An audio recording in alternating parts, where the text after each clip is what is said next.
Bismillahirrahmanirrahim. Assalamualaikum warahmatullahi wabarakatuh. Alhamdulillah nahmaduhu wa nasta'inuhu wa nastaghfiruh wa na'udzu billahi min syururi anfusina wa min sayyiati a'malina. May yahdihillahu fala mudilla lahu wa may yudlilhu falan tajida lahu waliyyan mursyida. Asyhadu an la ilaha illallah wa asyhadu anna Muhammadan 'abduhu wa rasuluhu, amma ba'd. Kaum muslimin dan muslimat yang dimuliakan Allah Subhanahu wa taala, alhamdulillah kita masih diberikan oleh Allah Subhanahu wa taala kesempatan dan diberikan kemudahan dan masih juga diberikan nikmat-nikmat yang begitu banyak, dan hal tersebut ataupun nikmat-nikmat tersebut tentunya harus kita syukuri agar Allah Subhanahu wa taala menambah nikmat-nikmat tersebut, baik itu dari sisi jumlah ataupun barokah dari nikmat-nikmat tersebut.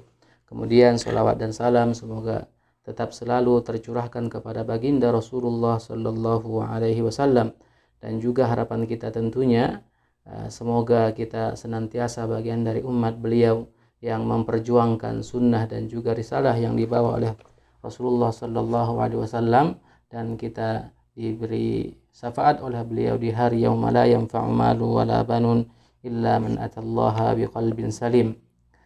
Kaum muslimin dan muslimat yang dirahmati Allah Subhanahu wa taala, insyaallah pada pertemuan kita kali ini kita akan membahas tentang sifat salat. Kita akan membahas tentang sifat salat, di mana salat ini merupakan rukun Islam setelah syahadatain, setelah dua kalimat syahadat. Rukun Islam ada 5. Yang pertama, syahadatu an la ilaha illallah wa anna Muhammadan abduhu wa rasuluh. Kemudian iqamatis shalah, mendirikan salat, kemudian berpuasa pada bulan Ramadan, dan juga zakat, kemudian berhaji ke Baitullah bagi mereka-mereka yang mampu. Dan pembahasan syahadatain sudah kita lewati, alhamdulillah, pada ketika kita berbicara tentang tauhid, macam-macam tauhid, makna la ilaha illallah, dan juga makna syahadatu anna Muhammadar Rasulullah. Sekarang kita masuk pada rukun Islam yang kedua, yaitu mendirikan sholat. Tentunya sama seperti ibadah yang lainnya, ada syarat-syarat yang harus dipenuhi oleh seseorang baru sholatnya sah, ataupun baru sholat itu wajib bagi dia. Di sini disebutkan syarat-syarat sholat. Apa itu? Apa saja yang termasuk bagian dari syarat-syarat sholat? Yang pertama, al-Islam. Orang tersebut harus Islam, harus seorang muslim, kemudian berakal, kemudian balik dewasa, kemudian masuk waktu sholat tersebut. Umpamanya waktu ketika kita hendak melaksanakan sholat maghrib, maka harus dipastikan bahwasanya waktu sholat maghrib telah masuk ataupun telah tiba. Kemudian menutup aurat kita ketika kita sedang dalam menunaikan sholat harus tertutup. Di sini disebutkan batas aurat laki-laki dari pusat hingga lutut itu yang wajib ditutup ketika melaksanakan sholat. Kemudian bagaimana dengan aurat bagi kamu wanita? Aurat bagi kamu wanita adalah seluruh badan selain muka dan kedua telapak tangan. Kemudian selanjutnya yang termasuk bagian dari syarat-syarat sholat yaitu bersuci. Dan ini sudah kita bahas pada pertemuan yang lalu, suci dari hadas kecil dan juga hadas besar. Hadas kecil yaitu dengan berwudu, kemudian hadas besar dengan melaksanakan mandi junub ataupun mandi wajib. Kemudian menghilangkan najis. Dari mana najis itu kita hilangkan? Dari badan kita, dari pakaian kita, dan juga dari tempat kita melaksanakan ibadah sholat. Jadi badan kita, kemudian pakaian yang kita kenakan, dan juga tempat kita melaksanakan sholat harus terbebas dari najis. Kemudian juga termasuk bagian dari syarat sholat yaitu menghadap kiblah, yaitu ittijahul qiblah, menghadap kiblat.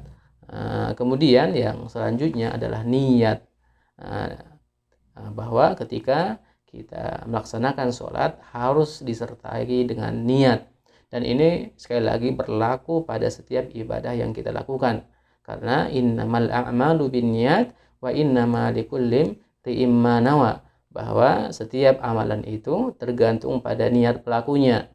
Kalau niatnya karena Allah Subhanahu wa taala, maka akan diberikan ganjaran oleh Allah Subhanahu wa taala. Itu terkait dengan syarat-syarat salat. Sekarang kaum muslimin dan muslimat yang dimuliakan oleh Allah Subhanahu wa taala, kita masuk pada sifat salat. Kita masuk pada sifat salat, bagaimana kita melaksanakan salat. Hal yang pertama yang harus kita pahami bahwasanya salat itu merupakan bagian dari ibadah, dan ibadah itu sifatnya tauqifiyah. Apa itu tauqifiyah? Yaitu tata cara pelaksanaannya itu mengikuti wahyu, baik itu wahyu firman Allah Subhanahu wa taala dan juga sabda Rasulullah Sallallahu Alaihi Wasallam. Kita tidak boleh mengada-ngada dalam satu ibadah, karena ibadah itu bagian dari agama dan agama itu milik Allah Subhanahu wa taala. Maka di setiap kita melaksanakan ibadah, patokannya adalah dalil, patokannya adalah wahyu. Dan Rasulullah Sallallahu Alaihi Wasallam sendiri bersabda, "Shallu kama ra'aitumuni usolli." Salatlah kalian sebagaimana kalian melihat aku salat. Dan juga dijelaskan oleh para ulama kita, paling tidak 2 syarat mutlak bagi dalam satu ibadah, ataupun syarat sah diterimanya ibadah itu ada 2. Yang pertama al-ikhlas, yaitu tulus karena Allah Subhanahu wa taala. Kemudian al-mutaba'ah, sesuai dengan tata cara yang diajarkan oleh Rasulullah Sallallahu Alaihi Wasallam, mengikuti Rasulullah Sallallahu Alaihi Wasallam pada setiap ibadah yang ingin kita lakukan, baik itu sholat, baik itu berwudu, baik itu puasa, baik itu berhaji dan ibadah-ibadah yang lainnya. Tidak sah ibadah yang kita lakukan sampai 2 syarat ini ada pada ibadah yang kita tunaikan tersebut. Jadi sholat kita, karena sholat bagian dari ibadah, maka kita harus mencontoh ataupun sholat sebagaimana yang dicontohkan oleh Rasulullah Sallallahu Alaihi Wasallam. Kaum muslimin dan muslimat yang dirahmati Allah Subhanahu wa taala, yang pertama yang kita lakukan sebelum sholat tentunya berdiri. Berdiri bagi mereka yang mampu. Kalau tidak mampu berdiri maka tidak mengapa duduk. Kalau tidak mampu duduk maka boleh sebagaimana tergantung kemampuannya. Apakah berbaring atau bagaimana, itu kembali kepada kemampuannya. Yang bisa dipastikan sholat itu tidak boleh ditinggalkan bagaimanapun kondisi kita, sampai kita dalam sakit pun dan masih bisa mengingat sholat dan masih bisa mengingat gerakan sholat, maka sholat tidak boleh kita tinggalkan. Itu yang pertama, berdiri. Kemudian berdiri dalam kondisi menghadap kiblat tentunya, karena menghadap kiblat bagian dari syarat sholat. Kemudian takbiratul ihram. Apa itu takbiratul ihram? Takbir permulaan dalam sholat, yang dengan takbir tersebut haramlah kegiatan-kegiatan yang sebelumnya dihalalkan. Yang sebelumnya kita boleh jalan, kemudian boleh makan, kemudian boleh berbicara. Dengan takbir tersebut, maka hal-hal tersebut menjadi haram karena kita sudah masuk pada sholat. Allahu Akbar itu merupakan takbiratul ihram, takbir yang pertama. Kemudian setelah kita bertakbiratul ihram, kita membaca doa iftitah. Banyak tentunya doa iftitah yang diajarkan oleh Rasulullah Sallallahu Alaihi Wasallam, diantaranya Allahu Akbar kabira, walhamdulillahi katsira, wa subhanallahi bukrata wa asila. Adapun subhanakallahumma bihamdika wa tabarakasmuka wa ta'ala jadduka wa la ilaha ghairuka, dan Allahumma ba'id baini wa baina khataaya kama ba'adta bainal masyriqi wal, dan seterusnya. Doa iftitah yang diajarkan oleh Rasulullah Sallallahu Alaihi Wasallam. Setelah kita membaca doa iftitah, kita membaca surah Al-Fatihah dengan a'udzubillahi minasyaitonirrajim, bismillahirrahmanirrahim. Kemudian membaca surah Al-Fatihah, alhamdulillahirabbil alamin sampai habis. Setelah kita membaca surah Al-Fatihah, baru kita disunnahkan untuk membaca surat-surat yang mudah untuk kita baca. Baik itu surah-surah pendek ataupun surah-surah yang panjang, baik itu yang kita baca panjang ayatnya ataupun beberapa ayat saja.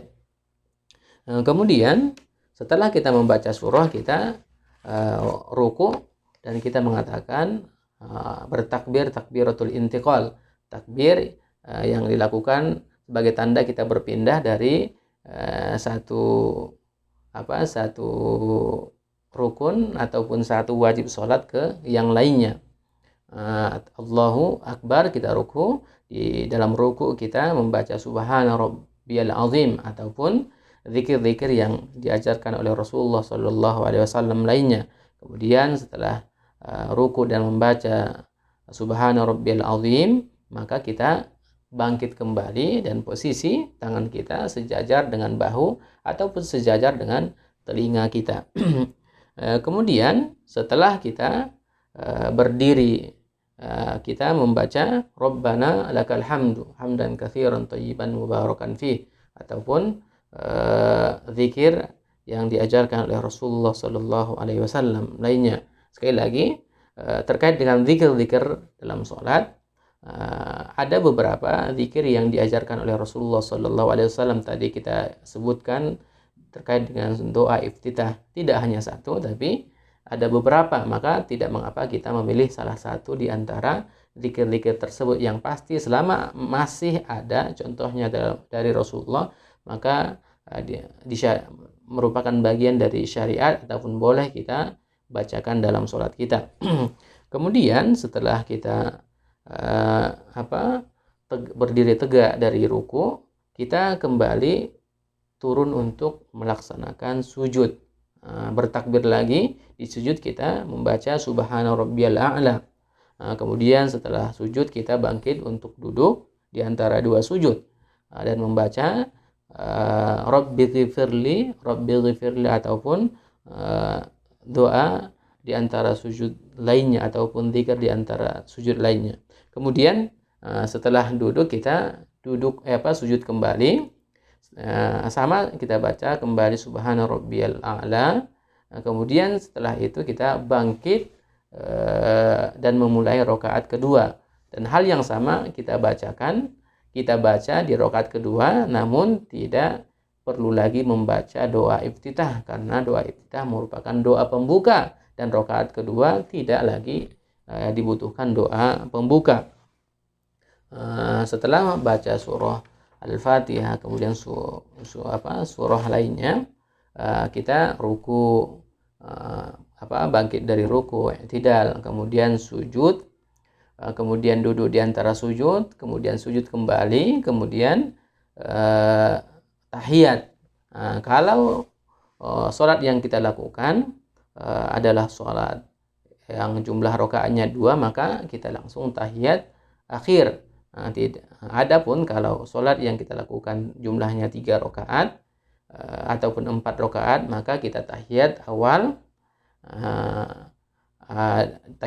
Setelah tahiyat awal baru kita bangkit untuk melaksanakan dan melanjutkan rakaat ketiga bagi sholat maghrib dan juga sholat yang jumlah rakaatnya 4, dan melakukan hal yang sama seperti di rakaat sebelumnya. Tadi sekali lagi ketika sholat tersebut jumlahnya 2 rakaat, maka kita langsung tahiyat akhir, tidak ada tahiyat awal lagi ataupun tasyahud pertama lagi, langsung ke tasyahud akhir. Apa bunyi tasyahud?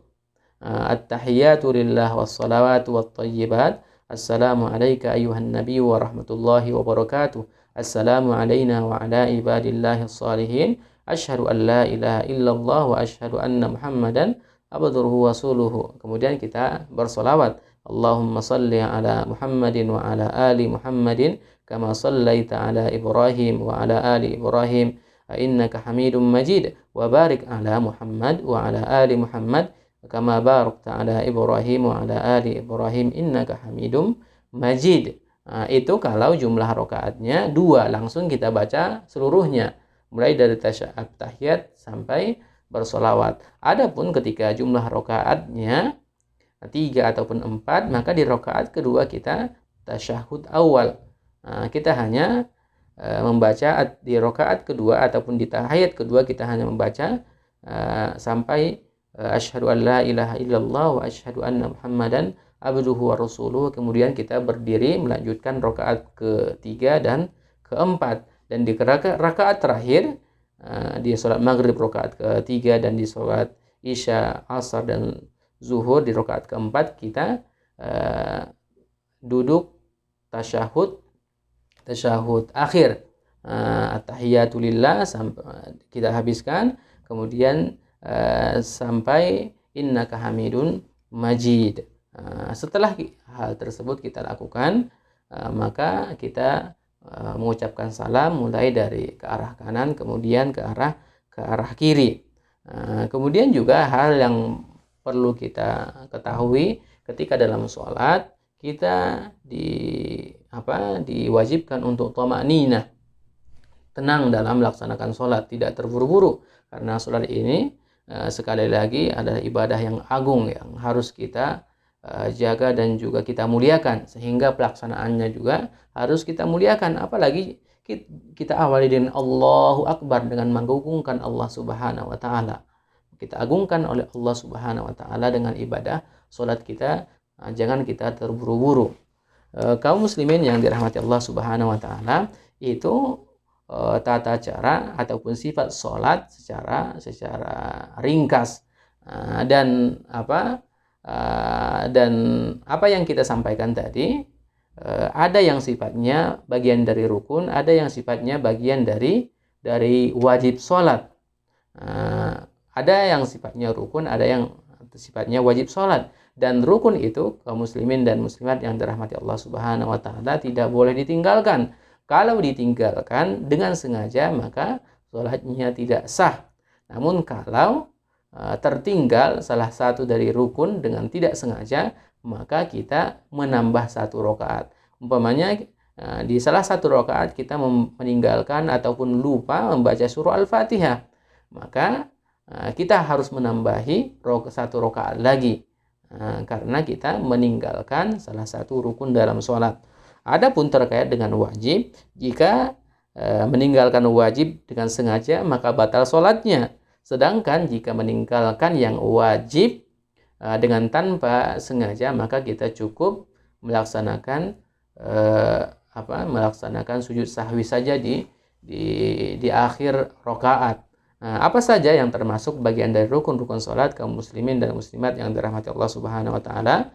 Yang pertama, berdiri. Itu termasuk bagian dari rukun, sehingga tidak boleh ditinggalkan kecuali mereka memang tidak sanggup berdiri. Kemudian takbiratul ihram, bagian dari rukun.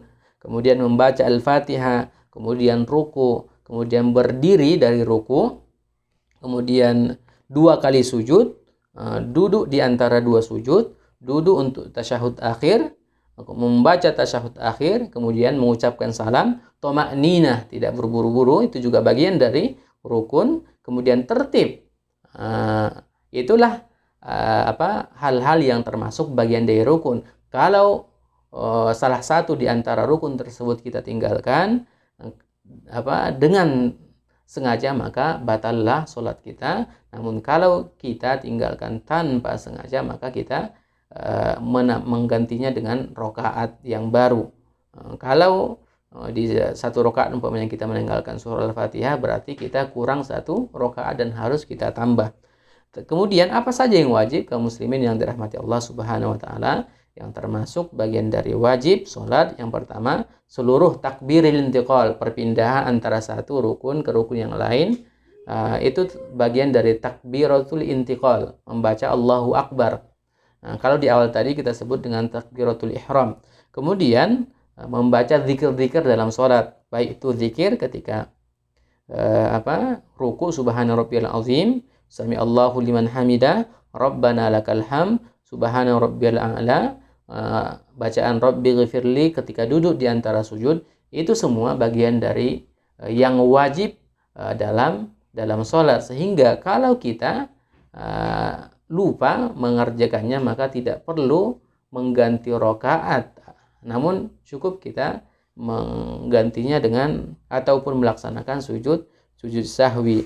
Kaum muslimin yang dirahmati Allah Subhanahu wa taala, dan perlu kita sampaikan juga, ternyata ada hal-hal yang termasuk yang disunnahkan dalam sholat. Apa saja itu? Meletakkan tangan kanan di atas tangan kiri, kemudian membaca doa iftitah, dan ini sudah kita singgung tadi, mengangkat kedua tangan untuk takbir, yang hayahnya adalah baik itu sejajar dengan bahu ataupun sejajar dengan telinga. Kemudian membaca surah selain Al-Fatihah. Setelah membaca surah Al-Fatihah, khususnya di rakaat pertama dan kedua, kita disunnahkan membaca ayat ataupun surah selain dari surah Al-Fatihah. Kemudian berdoa setelah tasyahud akhir. Berdoa setelah tasyahud akhir ketika kita sudah selesai membaca sholawat, dan innaka hamidum majid, maka disunnahkan bagi kita untuk